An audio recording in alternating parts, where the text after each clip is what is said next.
కోతులు చూడండి ఫుల్ సైడ్లో అంతా కోతులు. అడవి దగ్గర వస్తుంది, ఆ ఫారెస్ట్ దగ్గర వస్తుంది అనగా ఇంకా కోతులు ఫుల్ ఉన్నాయి.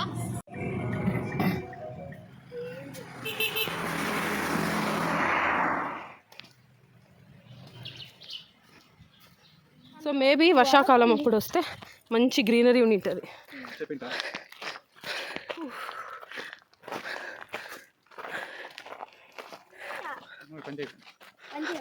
అమ్మాయి అక్కడ నీట్గా ఉంది రోడ్డు, కొంచెం బాగుంది.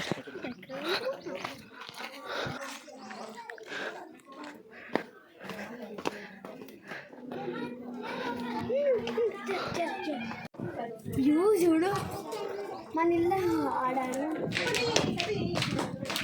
అక్కడ పొలాలు, తీసుకుంటాయి మధ్యలో ఒక లేక్, చుట్టూ కొండ.